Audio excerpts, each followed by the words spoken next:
2002 or 2003. We were looking at fairy tales, specifically princess stories, and I was not a big fan of their structure.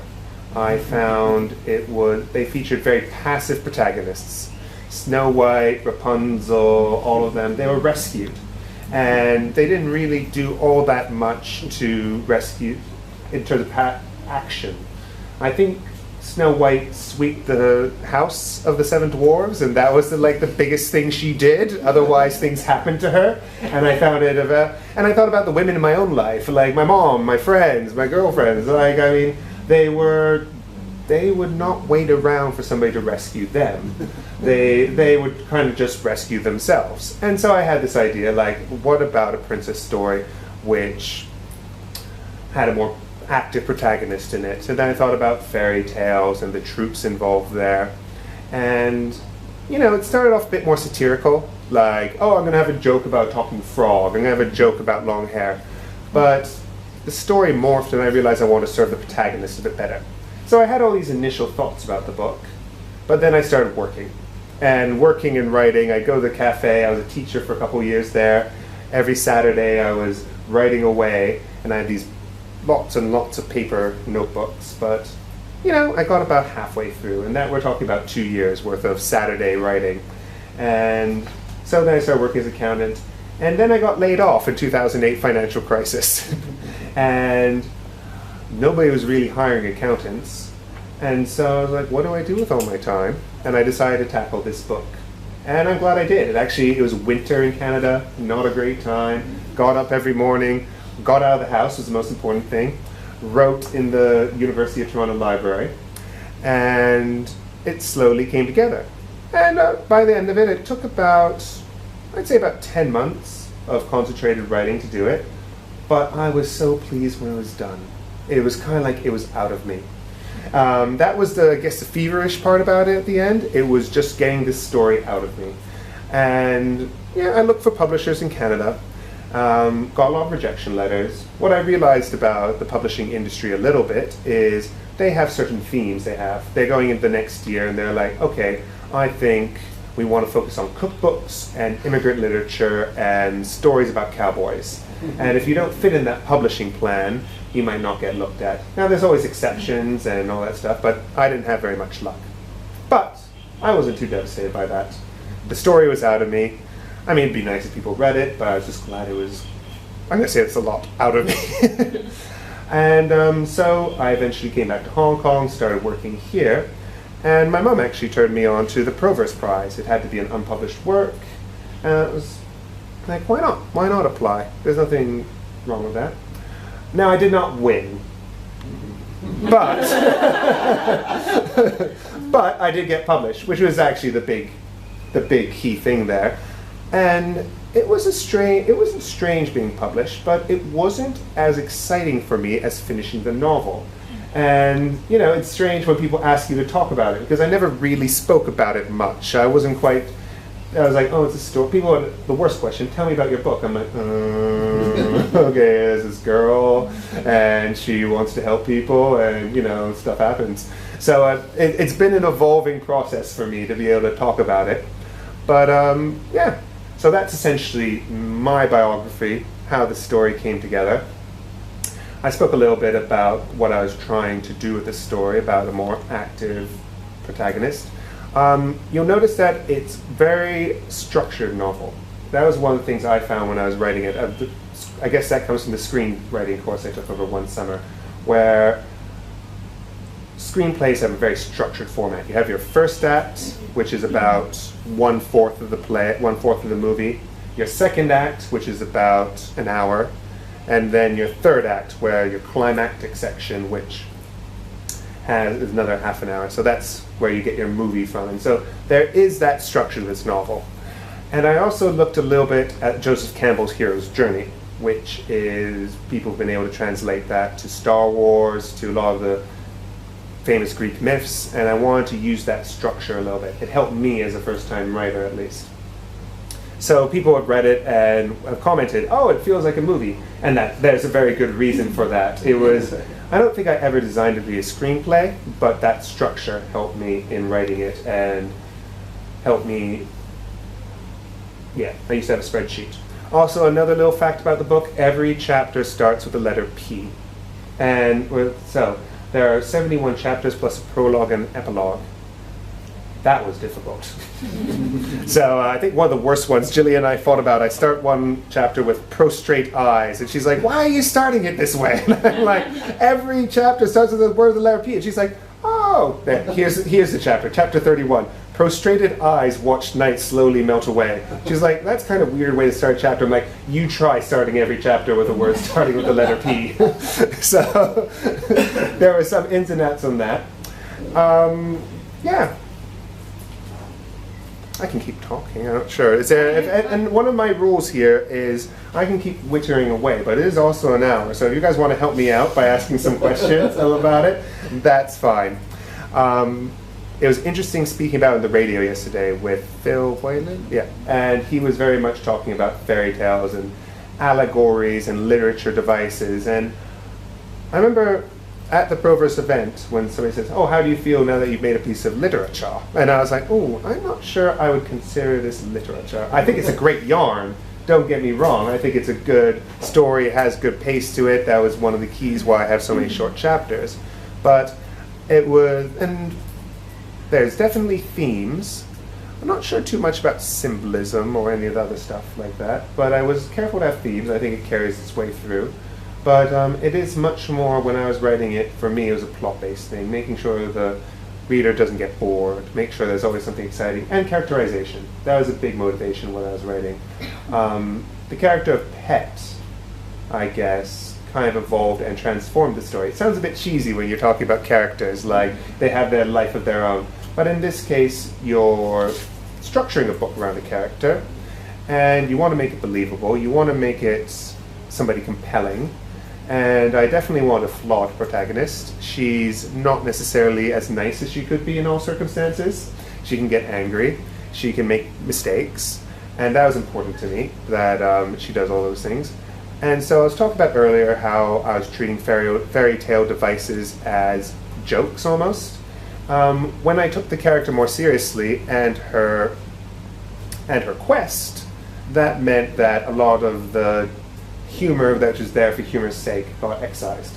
However, there's still, I think, a humorous tone to it, and I use a narrative voice which might mimic my own a little bit. I think I use one phrase in particular. I was caught on it yesterday when I was doing a reading. It was the simple and obvious answer. And I use that all the time. And sometimes you do need that editor in there to help you be like, Victor, you used the same phrase like 7 times in 17 pages. You're like, oh, I just think it sounds nice. All right, so there's those little, you find yourself especially using the same using the same phrasing. A little bit sometimes, that's okay with the narrative voice. You had to be a little bit careful with characters and their voice. Something which was difficult, I guess, giving each character their own voice, but came to in the end. And yeah. Would you like to describe the story? The story. Yep. All right. Oh, story. I worked a lot on this back blurb, so I'm going to use this as my branching off point, and then we can go from there. Teen activist Pet Peasant has no time for administrative red tape. All she wants is an audience with the High Regent. Without changes in the law, her village will suffer.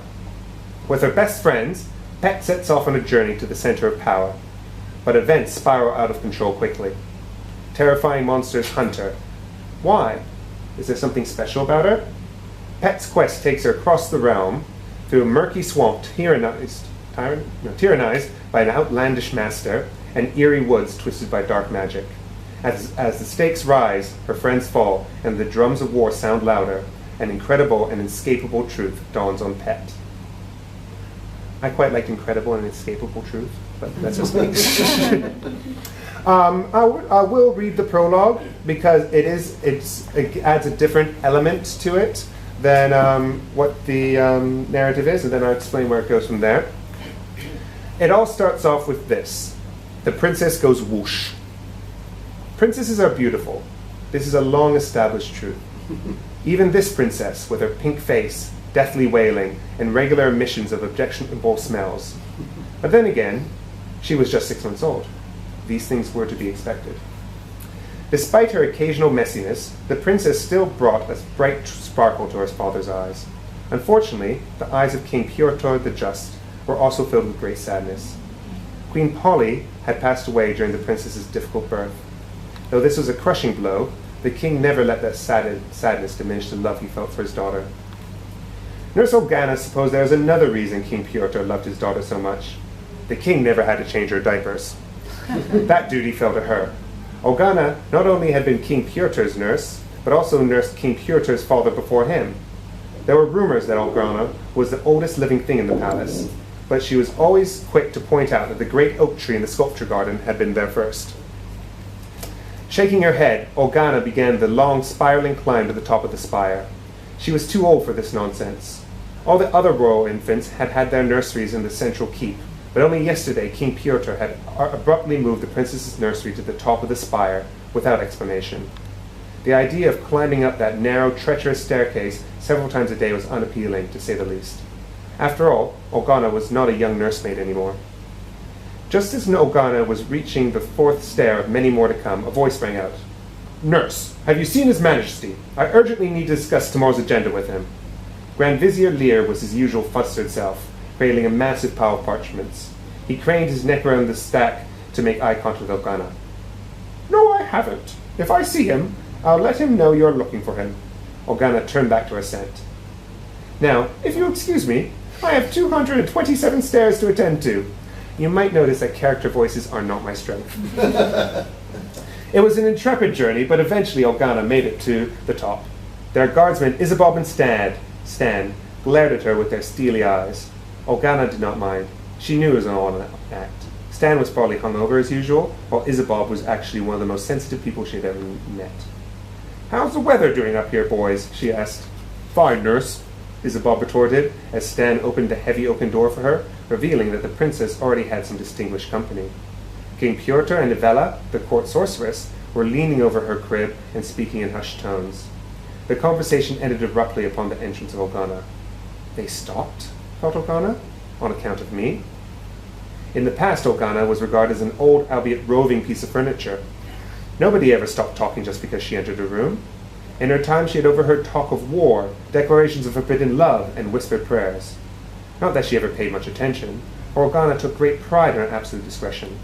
Therefore, being the seasoned professional she was, Olgana's face betrayed none of the offense she felt. "There you are, Majesty. Lear was looking for you." I'll attend to Lear. Ivella started towards the door. "Whatever he wants shouldn't interrupt this time with your daughter." It did not take a wise and experienced nurse to know that such a meeting would end poorly. Lear would almost certainly reject any suggestion made by Ivella. Their rivalry was well known in the palace. More often the king would consult Ivella for advice over the head of Lear, who was the official Grand Vizier. A shiver ran down Olgana's spine as Ivella passed. There was just something about that woman which did not sit right with Olgana. It had to do with... Wait! Was that an open window? "Who opened this?" demanded Olgana as she quickly strove over to correct the situation. "Cold winds do not help a child thrive." At this, King Pyotr stirred from his trance. "Leave it, Olgana." The kindly nurse obeyed, but her eyes did not mask her puzzlement. Did he not have the best interest at heart for his daughter? Perhaps he was not feeling well. Under ordinary circumstances, Olgana would have rushed over and felt the king's head. Within moments, she would have diagnosed the problem and prescribed a herbal remedy. However, this was not an ordinary evening. Something about the king was tense. Olgana said nothing, and despite all the wisdom in her body telling her otherwise, let the window remain open. Olgana turned her attention to the sleeping infant. She was just now beginning to grow hair. A single dark curl decorated her forehead. "I could wake her if you want. Her mealtime is approaching." "Let her rest," replied the king in a distant tone. "There is something I would like to discuss with you outside." "If we whisper, we won't disturb the princess." Olgana hastily adjusted the princess's monogram blanket with its proud and swooping P. "Nevertheless, would you please step out with me?" Olgana followed King Pyotr outside as he closed the door to the nursery. The heavy door shuddered into place. Isabob and Stan appeared as vigilant as ever. "I was hoping to discuss the princess's diet with you," the king began. "The princess's diet is perfectly fine, as it has always been," Olgana snapped.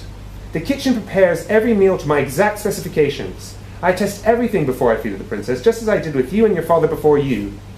King Purtu's jaw tightened, but Organa was not yet done.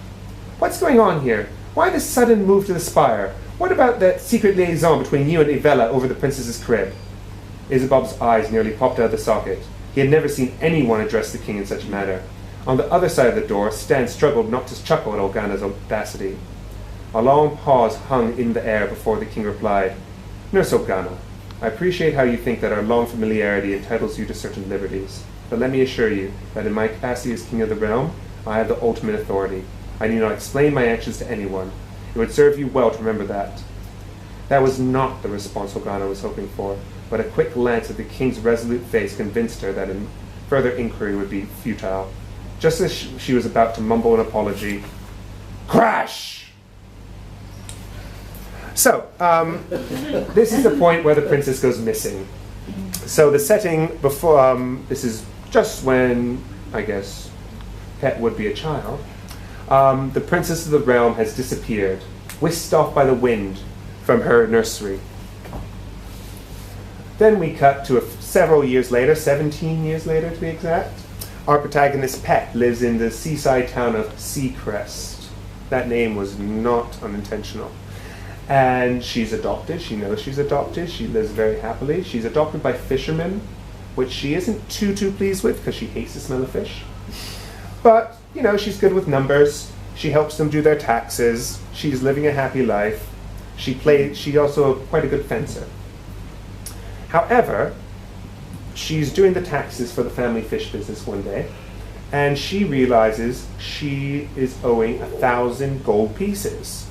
And she's like, what the heck? And she examines the tax law, and they've changed the mariner's benefits, which she realizes is going to bring her fish-faring town of Seacrest into economic ruin. So she does what any good politically minded girl would do. She goes and talks to the magistrate. Says, Magistrate, listen, the town is falling into ruin. You need to stop this.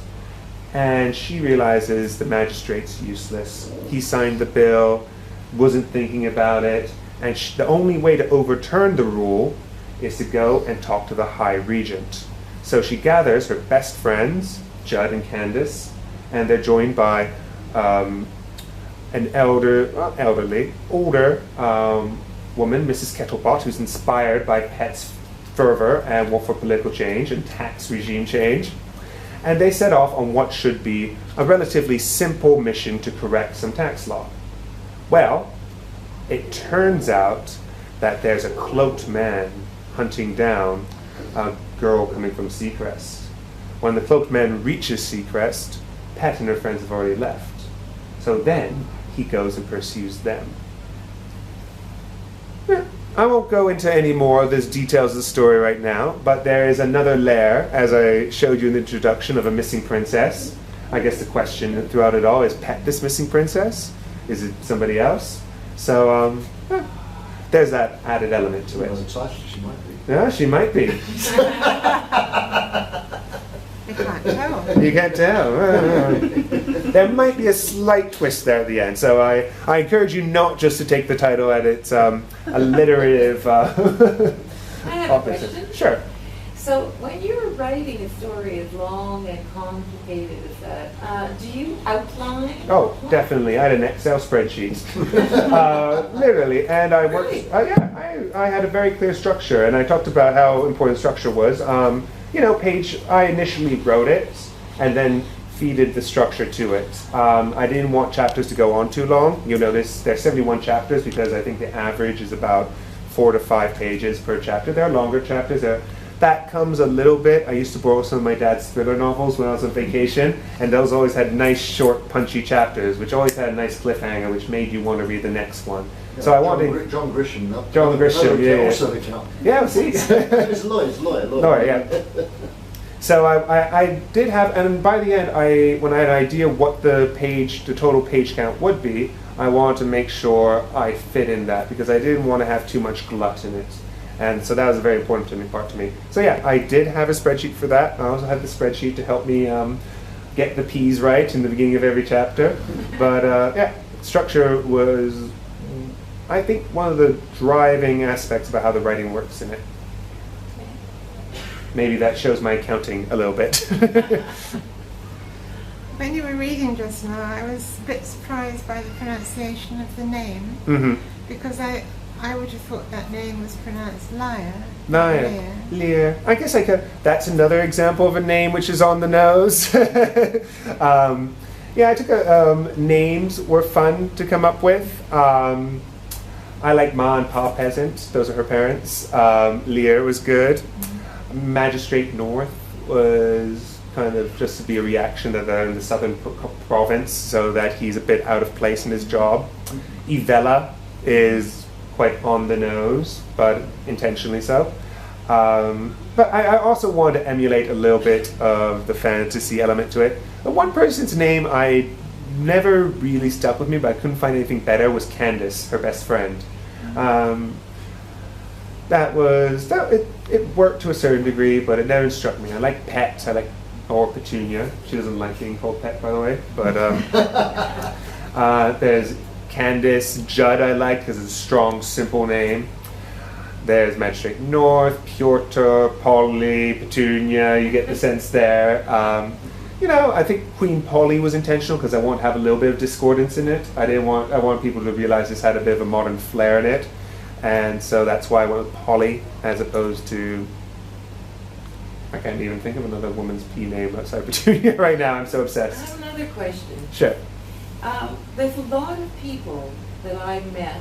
I know many people in Hong Kong that I don't know very well, but when I tell them about something, they'll say, "Oh yeah, I'm going to be writing a book about that." But the fact is, actually, very few people follow through and finish writing a book. It takes a lot of time. Luckily, I got fired. I had a lot of time on my hands. No, I mean... So we're not waiting for the second book. No, it actually... You're working long hours. It actually came up, would you write again? And if the circumstances were right, and I knew I had an amount of time, writing this gave me a respect about the amount of dedication and time you need to give for writing it all. It's 200-something pages. It's a lot of time. And then the editing process, and going back and the structuring, and multiple drafts, and fixing things which don't work, especially when I was writing. I would come up for ideas for stuff which I wanted to change earlier in the book, which is a bit irritating, and you're like, okay, then you go back and you're like, okay, I want to change this aspect of it, and you're like, okay, that changes this, this, and this, and this. You have to, why it's structured, you have to realize the knock-on effect of everything in your plot. If you take this person, if you decide to merge two characters, that was a big thing. I realized I had too many characters. So you want to start merging it, because I'm a big believer in economy of characters. You know, why have 5 characters when 2 will do? It just makes it easier in the book.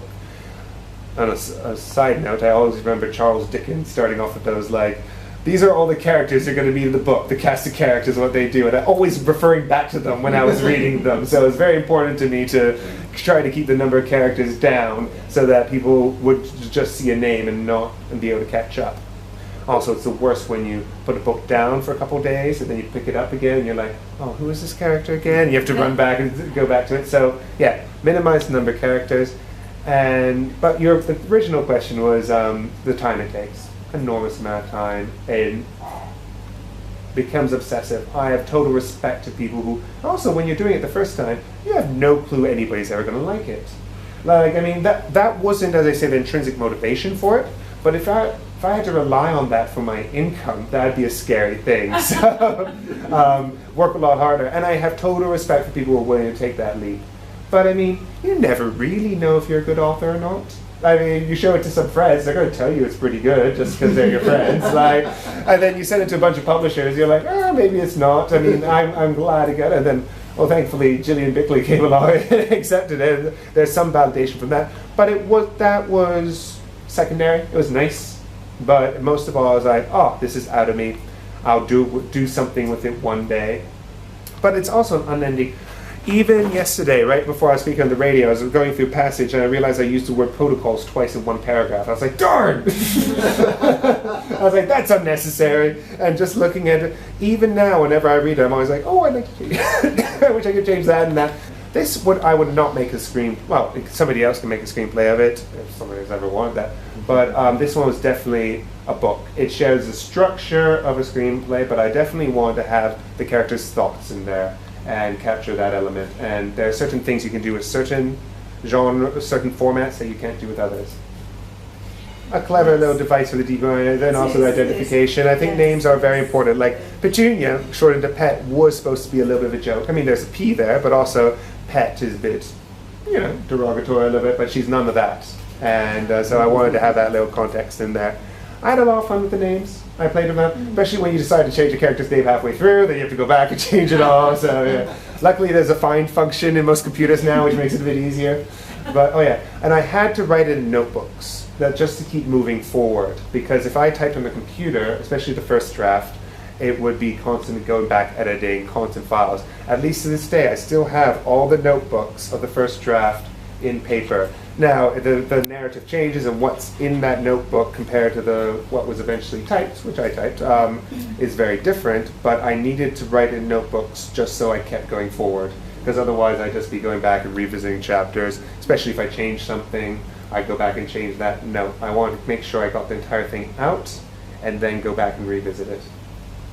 I'd done a lot of it, the writing, maybe about halfway when I was still in London, and like on Saturdays and writing on Saturdays and up to a little bit point in Canada. But I had to finish it in the notebooks and then go back and edit it, which meant bring my computer with me. And I had to go outside my house in order to do that, because I'm not sure about these people who can write at home, but I'm way too easily distracted by anything else I could be doing. So I need to be in a library with a computer, no access to the internet, and just typing away and getting it done that way. I do get frustrated a little bit. One of the big things I had fighting, not fight, but about the novel was, do I use my real name on it? Because I do have a second job. I work at HSBC. I work with fraud risk, which I really enjoy. But I remember reading once that lawyers in law firms, they were so sick of people going in working for a law firm and then writing their first legal novel on the side and then selling that and then becoming a legal novelist, that they started taking out candidates who had any literary background in their CV. And I was like, do you think that would happen to me? Maybe I should go with another name. I was thinking the name Leonard Sy, because that's my mum's maiden name, and Leonard, or maybe Edward Sy, which is my middle name plus my mum's maiden name. I'm like, that's a nice name. But Julia was like, no, use your real name, I'll sell more copies. And so I was like, and I was talking to my dad, I'm like, Dad, do you think this will cause me any problems in the banking industry? They come across my CV and they might look and see everything in the book. He's like, probably make you more interesting than other applicants. So I was like, fair enough. So yeah, I was glad with that. I have to point out my mum did the cover artwork. It was very, very poorly, because we were in Brazil at the time traveling, and I couldn't get hold of very much equipment. But Jillian, printer, did a very good job of overlaying. Yes, and he's put it on it goes through to the back, which is He nice. sort of took the original design Yeah. and he sort of, Quite neatly done. with the theme, given that he probably hadn't read the book, he was quite good in using the sort of idea of lost in the... Lost in the forest. Yeah. Yes. I think the original idea that the dimensions never worked, that this would be the front cover and this would be the back cover of the forest, but just it didn't, the frame and what we had with us didn't work. But I'm quite happy with it. I like it how it captures like the light going into the darkness. There's a dark wood she goes to, and her land where her destination's on the other side. So I'm very pleased with it how it captured the thing. My one thing about it was that I don't specify any ethnicities in this novel. There's a little bit about hair color, because I wanted to capture some of the obsession with hair that go on with fairy tales. A lot of them love hair. Rapunzel, Snow White's hair was dark as night, so I wanted to capture a little bit about that. But one of the things I intentionally did, there's nothing about like the color of anybody's skin in it. I wanted people to read into it what they wanted to, and so I wanted to have a like stylized figure. I didn't want to have too much of an identity. I wanted to make it very readable into whoever, and so. It is set in more of a traditional European like fantasy environment, but that was one of the intentional things, is I wanted to not have anybody have to read into it too much. And I think it was quite good that it does look like an adolescent. It doesn't look like a child, it doesn't look like an adult, it does look like an adolescent, and I think that was particularly good. You must have done that on purpose. Yes, I did. Yes, but it worked out very well, I thought. No, I'm very pleased with it. There's a nice little touch to it. So added, but it was very important to me to make it standalone. because I'm so sick of trilogies or multiple phase books. Like, I'm like, oh god, like you read a book and you're like, oh bloody hell, I have to read 2 more. Like, what happened to editing? That was like, I'm also the increased page count in books these days. They just go on forever. Like, and the problem if you're publishing an 800-page book, I'm thinking the one which won the Luminaries, the one Eleni Cantor or something. 800 pages. You get trapped in this mesmerizing circle. But if you're writing a book for 200 pages, making people go on an 800-page journey with you, you better stick that landing. You better make it the best ending ever, because otherwise you're like, oh, that was it? Like if it had been 400 pages, I would have gotten a lot more virtue. So I'm a big believer in the editing process. I believe you should have a story you want to tell. I'm a bit over these ongoing book series. I mean, you know, so I might have a sequel, but the sequel exists by itself as well. You're not going to write the 5th Perilous Passenger. I did have an idea for one called Queen Pet, where she's at the end of her life and like all that sort of stuff. But yeah, I mean, I have other ideas of where to take it. But as I say, you know, it's a factor of do people want to see it, and will I have the time to do it? Yeah. So I think at that point we should thank Victor very much indeed. Oh. Thank you, Victor. I want to thank you all for making it.